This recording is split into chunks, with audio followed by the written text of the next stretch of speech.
Luke chapter 16 and verse 19 this morning.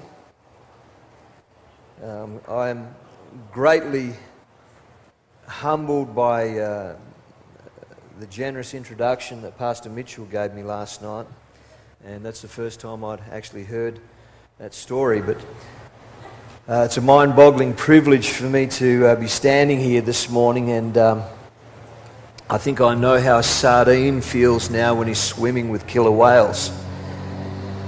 And my wife and I, Coral, consider it a great privilege to be able to just come to conference, let alone be able to preach here. By the way, my wife's name is Coral. It's not Carl, but I think here in the States you pronounce it coral, as in reef. And so I was speaking to Pastor Mitchell last night, and he encouraged me just to preach what I'd preached in the Perth conference back in March. And so my apologies to the many Australian pastors that are here. You've already heard this, or a version of this. In fact, it's almost exactly the same version you heard.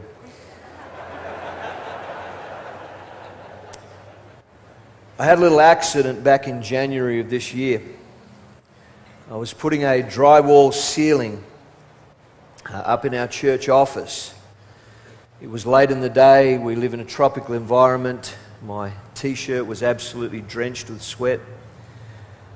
I was working on a couple of ladders, 2 ladders, up and down these ladders for a few hours, and I was actually fixing furring channel to the roof of our church. And as I was doing this, I started getting a little tired, and I started stumbling on the ladders, and the thought came to me, I really should knock off right now, because this is when accidents occur. But I thought, my wife is going to be here in about 30 minutes, so I'll just keep going, and I'll knock off when she comes. 2 minutes later, I was up a ladder, and I was fixing a bit of furring channel on the roof. I was, I think, 4 steps up the ladder, and forgetting where I was, I just stepped off. When I hit the ground, I blew out my knee. I discovered later that I'd actually ripped the patella tendon off the shin bone, the tibia bone. My kneecap shot up into the bottom part of my thigh muscles. It was several inches higher than it should have been. And so I'm lying on the floor. I think I hit my head. I'm not really sure, but I must have been in shock. I saw my leg. My leg was bent and locked at right angles, so I couldn't straighten it out. And so I began to cry out, "Help me, Jesus! Help me, Jesus! Jesus, help me!" And I did this over and over again, and I began to realize, I'm going to need some help. I couldn't get up off the ground. I'm in a state of shock. So I began calling out to my wife, "Coral, help me, help me. Coral, help me. Coral, come and help me." And after calling out several times, the thought occurred to me, "She's not here, stupid, you're alone." I realized I better get on the phone and call her, so I composed myself. I got my phone out, and I called her and calmly explained to her that I'd had an accident, that I was okay, but I needed her to come and help me. I could immediately hear that there was panic in her voice. And in the meantime, as she was coming to the church, I called 2 of our pastors in the Suva area, who concluded that I was only joking.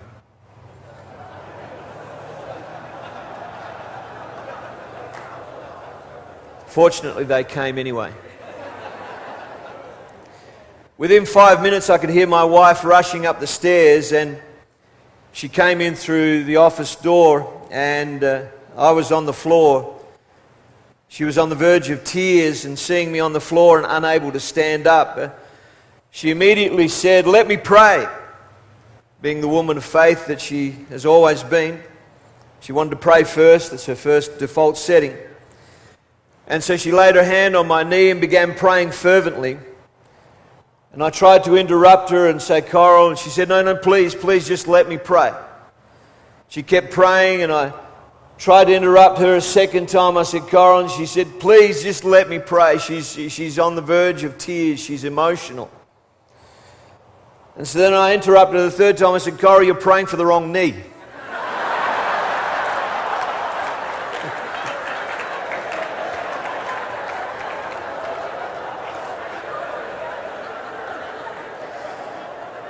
And so without missing a beat, she swapped knees and kept praying. Who needs television?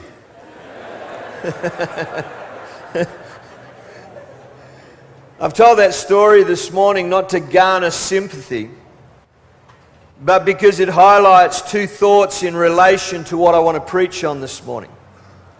Firstly, isn't it so much like human nature for us to focus on the wrong things in life? We are creatures of distraction by our very nature.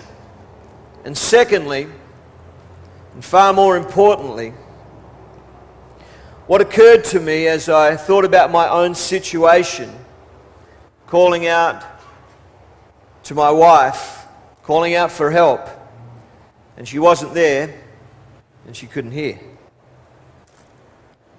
It's a thought that really does haunt me. The thought of a cry for help going out from multitudes, but no one to hear that cry. It's the same thought that resounds throughout the text that we're going to read from this morning, and the text is the text of Lazarus and the rich man. And this morning I want to preach to you a message I've called The Man Outside Your Gate. Luke chapter 16, beginning in verse 19. The Bible says, there was a certain rich man who was clothed in purple and fine linen and fared sumptuously every day. But there was a certain beggar named Lazarus, full of sores, who was laid at his gate, desiring to be fed with the crumbs which fell from the rich man's table. Moreover, the dogs came and licked his sores. So it was that the beggar died and was carried by the angels to Abraham's bosom. The rich man also died and was buried, and being in torments in Hades, he lifted up his eyes and saw Abraham afar off and Lazarus in his bosom. And then he cried and said, Father Abraham, have mercy on me, and send Lazarus that he may dip the tip of his finger in water and cool my tongue, for I am tormented in this flame. But Abraham said, Son, remember that in your lifetime you received your good things, and likewise Lazarus evil things. But now he is comforted, and you are tormented. Firstly, this morning I want to speak about the man outside your gate. Firstly, let me establish this one fact, and it is this: that there is a man outside your gate, and he's in need. The great danger that we face this morning is that we would become totally blind to human need and suffering.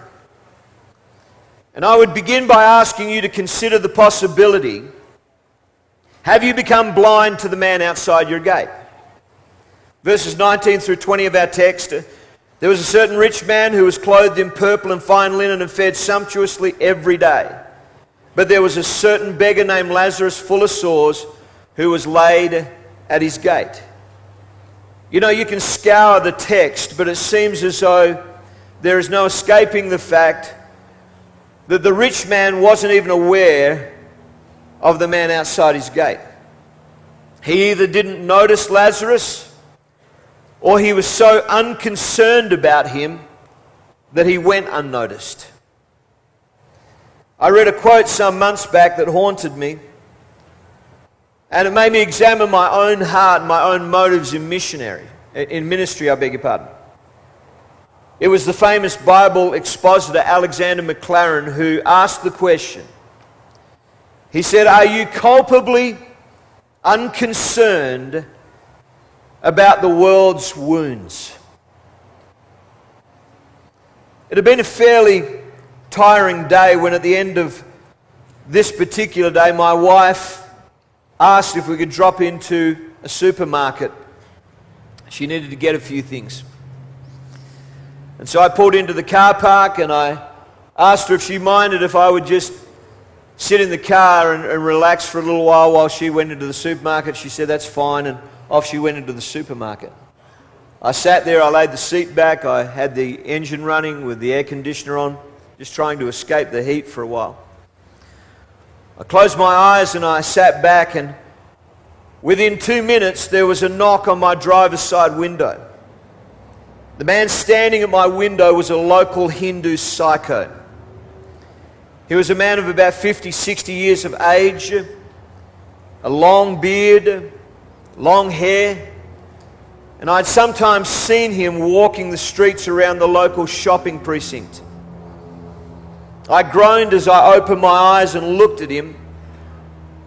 He looked like a typical demon-possessed Hindu, and there are many of them in Fiji. He was the last thing that I needed at the end of a long day. And I knew what he was after. He was after money. He already had his hand out in a begging gesture. I was ready for him, however. I knew how to handle him. And with a series of quick, gruff responses, first question, yes, what do you want? Second question, what's wrong with you? Can't you work? Third question, why should I give you my money? He began to answer my questions in his broken and halting English. And as he did so, something strange began to happen. I began to feel his pain. It was funny, it came out of nowhere. I wasn't expecting it. Please, I have nothing. I have nothing to eat. I have nowhere to live. I need some food. I asked him how old he was. I'm 51 years old. I have nobody.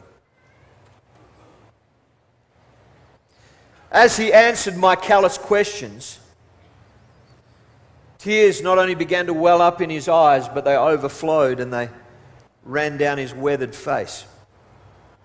I myself was struggling to hold back a flood of tears as I looked at this man and began to feel compassion for him. He was the man outside my gate, and I didn't even recognize him.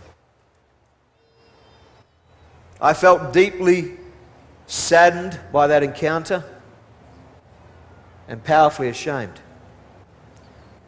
And just like that day where I had that accident, I was calling out for help and there was no one there. And likewise, no one was there for this desperate man. He was the man outside my gate. He came in a form that I did not expect. He didn't look like Lazarus. But the brokenness of his life left me in no doubt as to who he was. You see, the sin of the rich man is the sin of the church today. It's this same sin that is articulated by Jesus in the parable of the sheep and the goats in Matthew 25. Where in verse 45 Jesus says, "Then he will answer them, saying, Assuredly I say to you, inasmuch as you did not do it to one of these, the least, or one of the least of these, you did not do it to me." Allow me to say this, church. Lazarus doesn't always look the way we think he should look. Let me ask you something. Do you see the emergency at your gate? Now, my personal experience recently, being injured and calling out for help while no one listened, was a very sobering reality. For me, it was a minor emergency. It wasn't really such a big deal. I needed help and no one was there. It would have eventually come. Lazarus represents an emergency. He represents a call for urgent action by the church. Ladies and gentlemen, I'm not sure if you're aware of it, But we are living in the midst of history's greatest emergency. I was preaching a healing crusade for one of our pioneer churches in the Suva area many months ago now. And a family came along to that crusade one night with their teenage son. This boy seemed normal in every respect. But when I greeted the family, the boy reeled back and he refused to shake my hand. I realized that he was under the power and under the influence of a demon spirit. During the altar call that night, I gave an invitation for salvation. And as I was doing so, I began to speak about the power of the blood of Jesus Christ to cleanse from sin, to heal us, and to bring deliverance to our lives.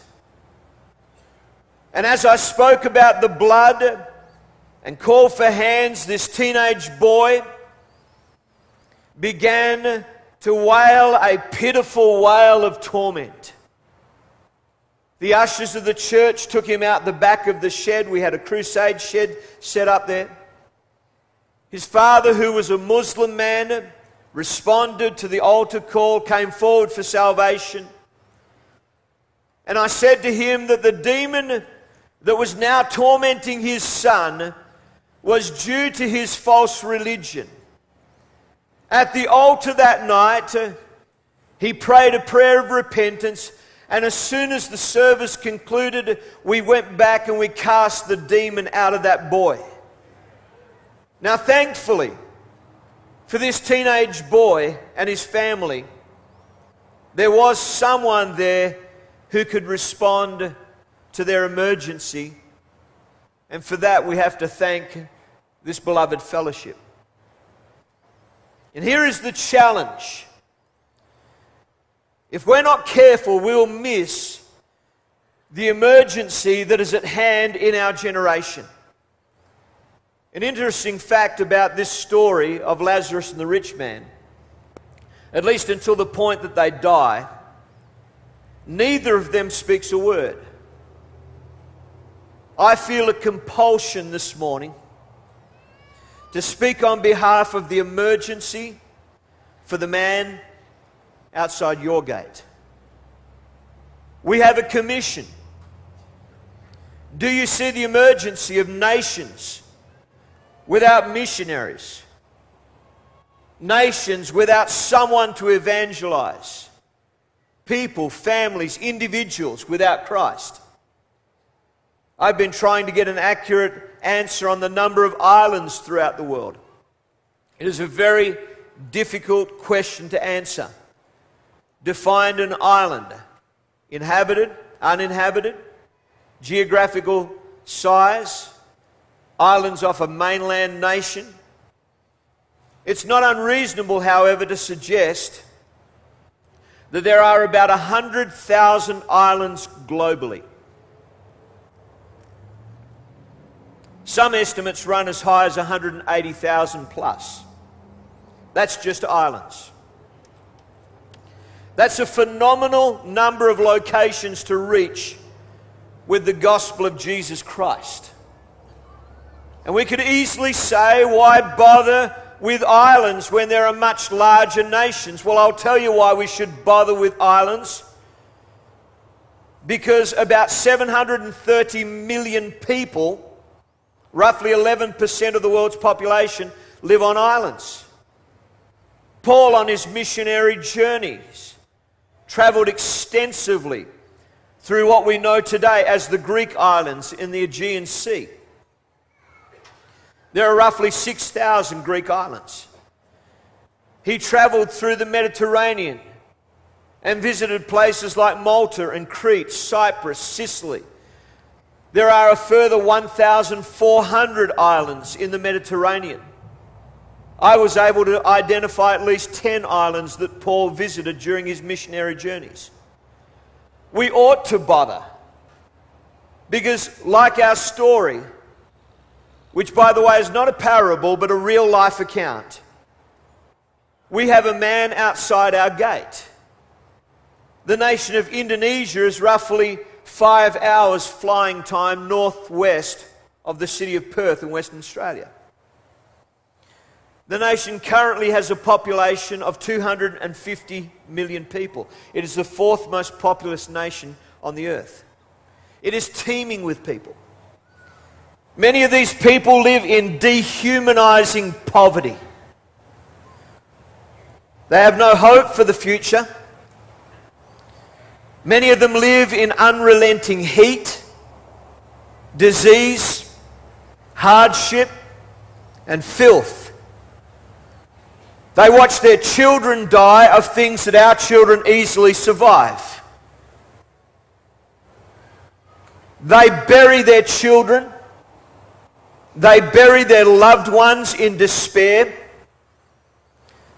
And at the end of all of this sorrow, they are cast into a devil's hell to suffer eternal torment. Indonesia has 18,307 islands. I did a bit of research, and the official figure is that there are 8,844 of those islands that are inhabited. Now I want you to ponder with me, ladies and gentlemen, the thought of just one preacher or one missionary for every one of those inhabited islands in the nation of Indonesia. You see, I'm talking about the man outside your gate, and we only have a limited time to rescue him. Verse 22 of our text says, "So it was that the beggar died." Church, I'm talking about an opportunity that won't last forever. It could be gone before we know it.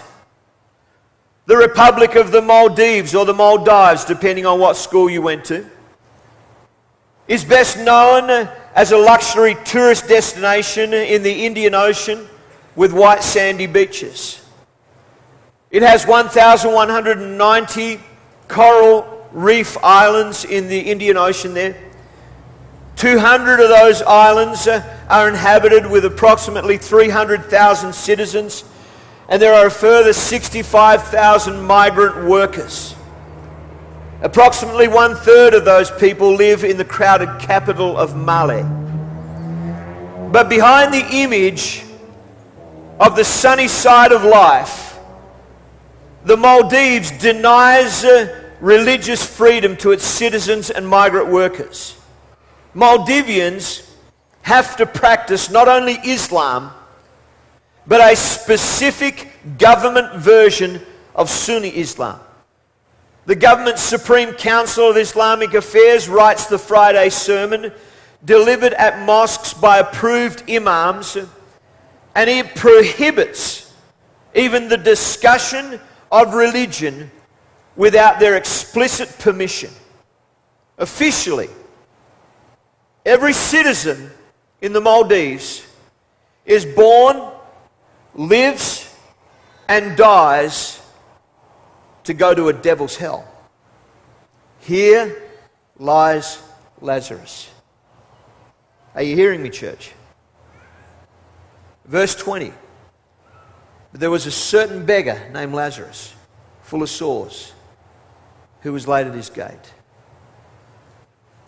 I want to tell you, church, that spiritual beggars have been laid at our gate.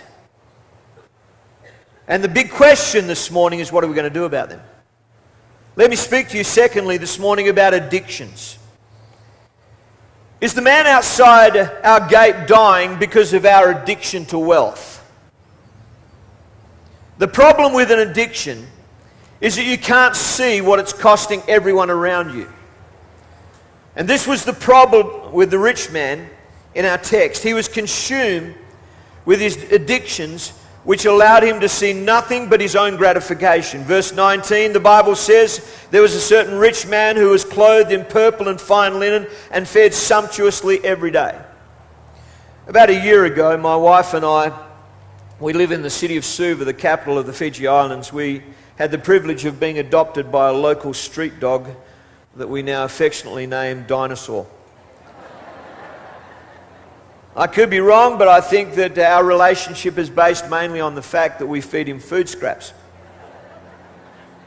Dinosaur just arrived at our house one day. We felt sorry for him. We had a Christmas ham bone, and so we gave that to him, and he's been hanging around ever since. We noticed that not too long after Dinosaur came to live with us, and by the way, he lives outside, not inside.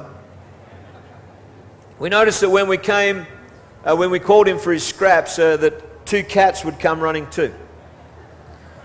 A few weeks after that, Dinosaur brought a friend home.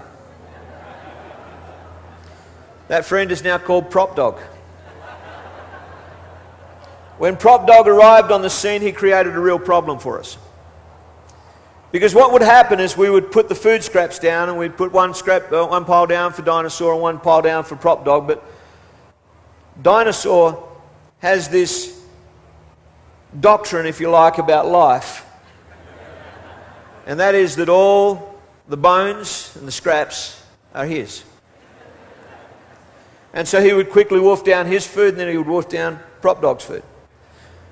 So we began putting down a line of different scraps out along our driveway, hoping that the other dog would get some of those. But what happened is Dinosaur would begin to patrol the line of scraps, and he would growl at the other dog and the cats. His philosophy is simple. All the bones and all the scraps are his. And unlike the very Christian Japanese dog we heard about the other day, Dinosaur is definitely a sinner.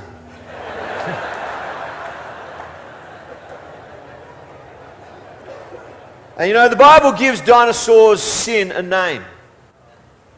It's called covetousness. Dinosaur's problem is the same problem that we have in our generation. The subtle sin of covetousness.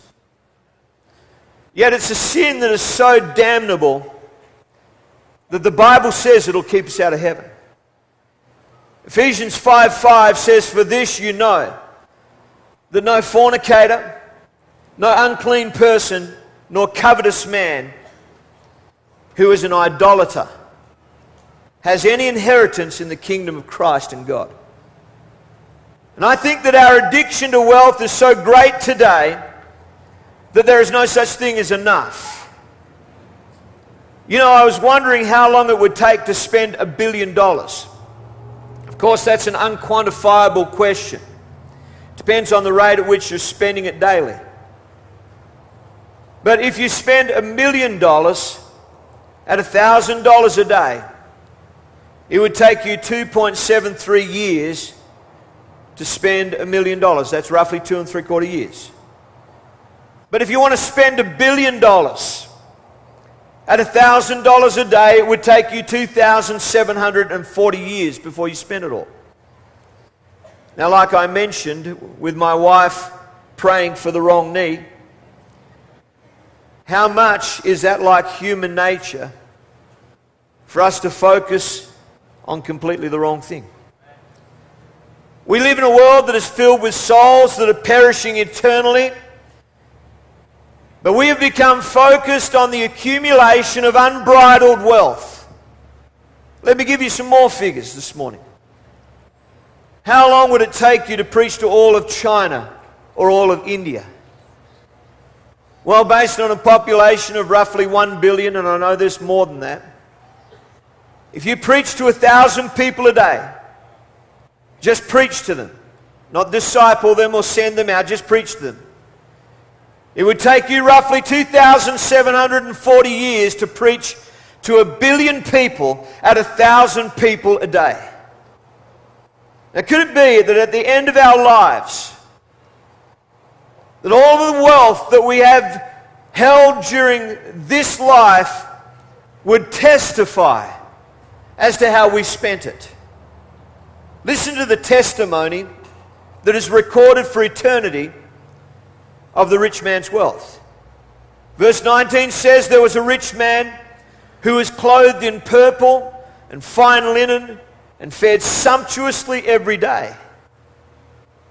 You know, if the truth be told, this gathering of people before me today are the wealthy of the world, And I think that we have more of an addiction to wealth than we even realize that we have.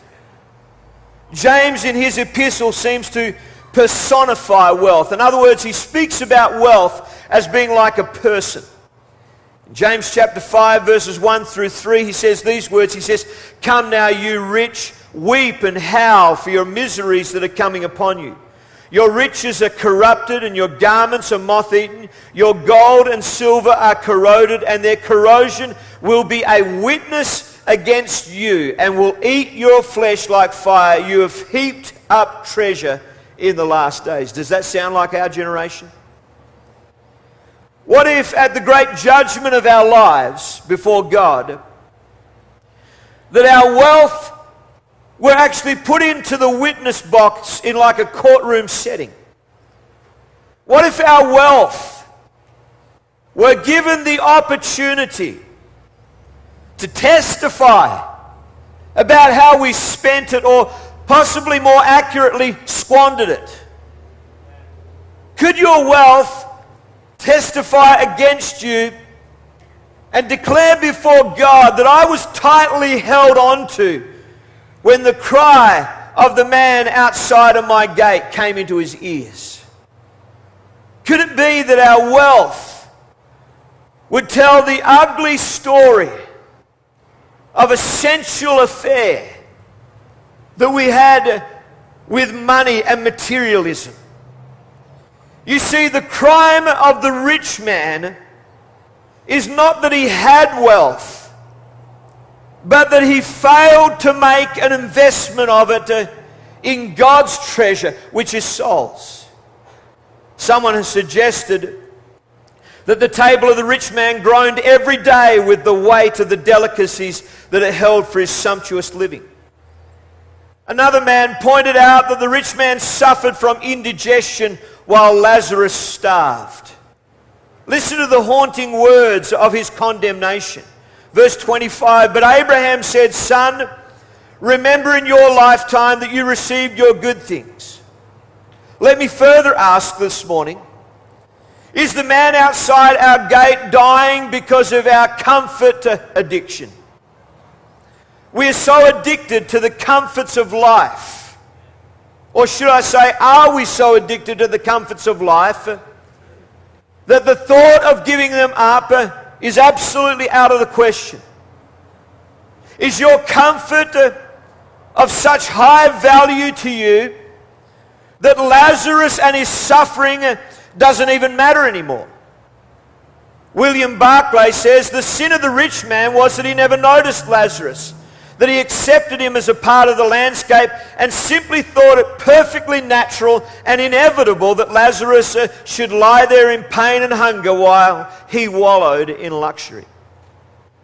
Is the thought of getting your hands dirty with some people that live in a foreign land, who have foreign habits, foreign ideas, foreign thinking, foreign lifestyle, foreign housing, foreign culture, is that just too much for you this morning? Verse 19 says there was a certain rich man who was clothed in purple and fine linen and fared sumptuously every day. Has the sumptuous lifestyle, and I want to tell you that America is wonderful. Has the sumptuous lifestyle got you so hooked and so addicted this morning that you couldn't possibly entertain the idea of leaving it behind? What about the comfort of family and all of those that you love? I want to tell you that it gets mighty uncomfortable at times when you've made a commitment to the man outside your gate. When my wife and I first moved to the Fiji Islands in 1998, it was announced in a conference in Perth. We're living there again now. It's our second time there. It was announced, and we went home to my parents' house who live in Perth, and we announced to them that we would be taking 3 of their 4 grandchildren to another nation. As we left that day to fly back to the east coast of Australia to prepare to go to Fiji, I remember driving away from my parents' house and looking at my elderly father who was standing on the front veranda, and he looked so sad. And as I drove away, the thought came to me that this could be the last time I ever see him alive. The next time I saw my dad was 7 months later. And the first words I said to him were, "I love you, Dad." But he couldn't hear me because he was lying in a coffin and I was at his funeral. I want to tell you, it gets very uncomfortable sometimes. We have an 85-year-old mother-in-law, or I do, my wife's mother. We don't ring her anywhere near as often as we should. Because every time we ring her, she says, "When are you coming home?" It gets very uncomfortable. These are not easy things to live through. And they have often robbed us of comfort, temporarily at least. But in spite of how uncomfortable it is to leave, Jesus calls us to have a greater love for Him. And in Luke 14:26, Jesus says, "If anyone comes to me and does not hate his father and mother, wife and children, brothers and sisters, yes, and his own life also, he cannot be my disciple." Let me ask you again this morning, church, are you culpably unconcerned about the world's wounds? Let me conclude this morning and speak to you about the instrument of hope. Would you allow God to use your life this morning as an instrument of hope? I believe that the most powerful currency in the world is hope. And it seems as though the rich man of our text had unbounded wealth. Again, verse 19, there was a certain rich man who was clothed in purple and fine linen and fed sumptuously every day. You and I enjoy a level of wealth that even as recently as my father's generation would have been considered the lot of the rich alone. So the question this morning is your life available to be used by God as an instrument of hope to the nations of the world? When she was born, they put her on the scales. Madalena Dowse weighed exactly 1 pound, the minimum weight for a baby to be considered viable. In 2012, Kate Dowse gave birth to her extremely premature baby at only 23 weeks of pregnancy. Kate thought there was no hope for her daughter, knowing that normally babies are not considered medically viable until 24 weeks. But because Madalena weighed 1 pound, doctors fought to keep her alive. It was only after she was safely on the ventilator that the doctors discovered that an instrument, a simple pair of surgical scissors, had been accidentally left on the scales, and that Madalena actually only weighed 382 grams or 13 ounces. But a simple pair of scissors accidentally left on the scale bumped her weight reading up to 1 pound and prompted her life-saving care. Madalena is now 4 years old. Let me ask you this morning, could God use you as an instrument of hope to tip the scales in someone's life, in a city, in a nation? You see, the rich man's sin is that he had great wealth which he could have used as a currency of hope, but instead he hoarded it for his own enjoyment. Allow me to ask you this morning, this church, what are you doing with the currency of hope that has been placed in your hands? Luke 12:48 says, "For everyone to whom much is given, from him much will be required, and to whom much has been committed, from him they will ask the more." Could God use you as an instrument of hope to tip the scales in the Indonesian islands, the Maldives, the South Pacific, Central Africa? You see, God expects us to insert ourselves as an instrument of hope into nations and cities and towns and villages, into people's lives. Let me say one more thing this morning. Like in our text, Lazarus can't come to you. You'll have to go to him. Lazarus will never be rescued from a distance. The tragedy of this story is the dogs outside the rich man's gate paid more attention to him than the rich man did. Verse 21, moreover the dogs came and licked his sores. TV evangelism, social media evangelism will never cut it. Jesus offered up his life on the cross, and he did that out where the need of humanity was, and that's outside the gate. Hebrews 13:13, let us therefore go forth to him outside the camp, bearing his reproach. Although we're in history's greatest emergency, we're also living in history's greatest opportunity. The story of Lazarus and the rich man is not a parable, it's a real life story. There's a man outside your gate. Would you be willing to do something about that? Would you be willing to be an instrument of hope? Your life could tip the scales. In 1998, we were preparing to move to Fiji for the first time.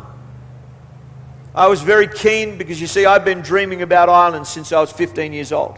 That's a few years now. And although I was keen, my wife was struggling with the very natural issues of family and security. And I knew that she would go regardless, but she was having a great amount of difficulty with this. One morning she woke up just out of the blue. She said to me, I'll go anywhere in the world. I thought, sheesh, what happened? That's cool. What changed her was a dream. We were living in the city of Wollongong, which is a coastal city about an hour and a half south of Sydney. In the dream, my wife, Coral, was walking along a pathway down by the beach. As she was walking along that pathway, she saw a commotion up ahead. She came to a group of people. They were all highly excited. She said, "What's wrong? What's wrong?" And these young people said, "It's our sister. She's out there. She's drowning." Coral looked out over the ocean and she could see this young girl that was calling out for help. She was waving her arms and she kept bobbing below the surface. She looked around. No one was helping. But the problem was that she had her handbag with her, and her handbag was full of money. Now we know that was a dream. She couldn't leave it behind. So she started swimming out to the girl who was drowning with her handbag, as you do. When she got to the girl was being sucked under a reef. She extended her hand, tried to grab her hand, but she went down. When she came up again, she tried to grab her hand again, but she couldn't because the bag full of money was holding her back. It was at that time that she realized she either had to let go of the girl or let go of the handbag. So she let go of the handbag. And the moment she released it, she was automatically able to grab the hand of the girl. She pulled her to the surface, swam into the shore with her. When she got into the shore, the family gathered around her and embraced their loved one and thanked my wife for rescuing her. Coral was standing on the beach, dripping wet. She thought to herself, well, the money's gone, but at least the little girl was saved. And then she turned away from the ocean and she looked towards some rocks on the beach. And right there near the rocks on the beach, she saw a handbag. It was wet. She went over to it. She opened it up, and the money was all still inside.